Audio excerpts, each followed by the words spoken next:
के हवाले बात करेंगे ये कहते हुए कि सर आप क्या है, आप माई लाइफस्टाइल की शान है, आप माई लाइफस्टाइल की जान है, आप पे हम सारे लोग दिलो जान से कुर्बान हैं, क्योंकि आप ही हैं जो पहले डायमंड की पहचान है।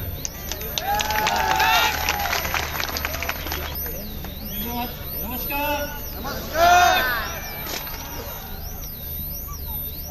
दोस्त, आज सच बताओ क्या बोलूं क्या नहीं बोलूं ये मुझे नहीं समझ में आ रहा है, लेकिन मैं आज ये कहूंगा कि ड्रीम्स डे फॉर आज जो आपने लोगों की कामयाबी देखी है, जो सक्सेस देखा है उनका, और आपको ये लग रहा होगा ये कामयाबी क्या मेरी जिंदगी में भी आएगी या नहीं आएगी।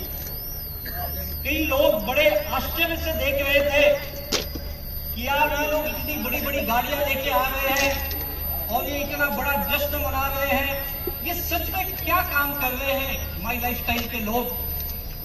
और आप जिस परिवेश से आए हो, जिस दौर से आए हो, जिस समाज के उस भाग से आए हो, मैं जब बाहर देख रहा था तो मुझे उस तरह के लोग दिखाई दे रहे थे जिस समाज से मैं भी आता हूं। मैं भी छोटे से मध्यम परिवार से, निम्न मध्यम वर्गीय परिवार से, जो मुंबई के चौल में रहने वाला व्यक्ति, और इस बिजनेस ने मेरी पूरी दुनिया बदल के रख दी। मैं आपको बताना चाहूंगा उस व्यक्ति के बारे में जो आज से करीब करीब 1965 के समय में, 1965 में अपने गांव से व्यक्ति चला, बिना किसी जान पहचान के अपने कुछ गांव के लोगों की कांटेक्ट के बदौलत ट्रेन में बैठ के उत्तर प्रदेश के जौनपुर जिले से निकल करके मुंबई के शहर में ठाणे सिटी में आया और एक भैंस के तबेले में काम करने लगा। वहां पर मजदूर था और अपनी जिंदगी चला रहे थे, और किसी दिन उस तबेले में उनका झगड़ा हुआ, उनको निकाल दिया गया और वो उस थाने के फुटपाथ में कई दिन तक अपनी जिंदगी को गुजारे। और धीरे धीरे कुछ साथियों ने उनकी मदद की और फिर उन्होंने अपना एक नया काम शुरू किया, दूध का बिजनेस शुरू किया, और फिर उस बिजनेस से आगे बढ़ने लगे। फिर किसी पॉलिटिकल पार्टी से जुड़े जिन्हें ठाणे में धर्मवीर के नाम से जाना जाता था। उनकी सहयोग से, उनके आशीर्वाद से उनके जिंदगी में काफी बदलाव आने लगे। बहुत कामयाबी धीरे धीरे हासिल की, परिवार को भी लाए, कामयाब भी बनने लगे और बहुत अच्छी जिंदगी उनके लाइफ में आने लगी। लेकिन मैंने उनके पूरे जीवन में उनको मैंने केवल साइकिल पे देखा। जब मैं कॉलेज जाने लगा तो उनको मैंने एक 2 व्हीलर पे देखा था, और फिर जिंदगी में 1990 के बाद वो दौर आया जब फिर गाड़ी समय की सुई उल्टी घूमी और फिर वो बुरे दौर की तरफ गए। फाइनेंशियल लॉस, बिजनेस में लॉस, कई कामों में नुकसान, बहुत सारे संकटों का सामना करते करते किसी तरह से जिंदगी चल गई। उनको 10 साल, करीब करीब 93 से 2003 तक पूरा ब्लैक एंड व्हाइट मुझे याद है, तब मैं कॉलेज स्टूडेंट था। बहुत मुश्किल दौर था उनकी जिंदगी का, और किसी तरह से वो अपनी लाइफ को, अपने परिवार को चला रहे थे। और फिर उनके लड़के को इस मैनेजमेंट से वास्ता हुआ, और इस मैनेजमेंट के बाद जब उस परिवार में मैनेजमेंट आया तो फिर दुनिया उनकी सुई उल्टी घूमनी शुरू हुई, और फिर जिंदगी ने टर्न लिया कि जो व्यक्ति जीवन भर साइकिल पे चला, मुश्किल से कुछ साल 2 व्हीलर पे चला था, पिछले करीब करीब 15-20 सालों से 4 व्हीलर पे चल रहे थे, और अभी 5 दिन पहले इस दुनिया से चले गए, कोई और नहीं, मेरे स्वर्गीय पिताजी। और पूरी जिंदगी स्ट्रगल की मैंने देखी थी उनकी। जब मैं इस बिजनेस को शुरू किया था तो मेरे सबसे पहले विरोधी भी वही थे। उन्होंने कहा, बेटा मैंने बहुत मेहनत की है जिंदगी में, तू जो काम कर रहा है ना, इस काम से तेरी दुनिया नहीं बनने वाली है। मैंने कहा कुछ दिन करके देखने में हर्ज क्या है। बोले ठीक है, तेरी मर्जी है तो करके देख ले। मैंने तुझे पढ़ाया लिखाया, उन्होंने मुझे पोस्ट ग्रेजुएट किया, मैं एमकॉम किया, और मेरे पिताजी अंगूठा छाप थे, पढ़ाई नहीं की थी उन्होंने।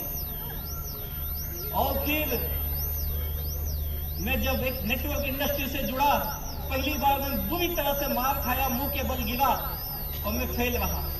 फिर उन्होंने कहा, मैंने पहले कहा था ये काम नहीं चलता है, तू क्यों ये सब झमेले में पड़ा है, कहीं नौकरी कर ले, कहीं जॉब कर ले। और मुझे भी लगा यार बात तो सही है, ये काम नहीं होगा। फिर मैंने छोटे छोटे और कुछ बिजनेस किए, लेकिन मैं कभी कामयाब नहीं बना। उनका मेरा काफी विवाद होता था और मुझे बोलते थे, तू पढ़ा लिखा है, क्या काम कर रहा है, तुझे समझ में नहीं आ रहा है, तेरे साथ के लड़के कामयाब बन गए, तू क्या कर रहा है। मेरा उनका विवाद होता था और फिर न चाहते हुए मैंने उनकी बात मानी, मैं नौकरी करने लगा और जॉब करते रहा। लाइफ बड़ी मुश्किल थी और उसी जॉब के वक्त मुझे मेरे ग्रेट गुरु हमारे फाउंडर दयानंद सर से मुलाकात हुई, जिन्होंने मुझे ये माई लाइफस्टाइल बिजनेस दिया। Thank you very much Dayanand sir ji. और इस ग्रेट मैनेजमेंट के सानिध्य में जब मैं आया तो मैंने पार्ट टाइम अपनी नौकरी के साथ ये बिजनेस की और ऐसी ग्रेट मैनेजमेंट यहाँ उपस्थित है। आप सब लोग एक नाम कब से सुन रहे हो, हमारे ग्रेट मेंटर सच में वो महान व्यक्ति है। ऐसे हमारे मेंटर श्री प्रवीण चंद्रन सर को तहे दिल से वंदन करता हूँ। उनके आशीर्वाद से मैं धीरे धीरे आगे बढ़ने लगा। कुछ दिन के बाद मैंने अपनी नौकरी छोड़ी और नौकरी छोड़ के अपनी मैं फुल टाइम बिजनेस करने लगा।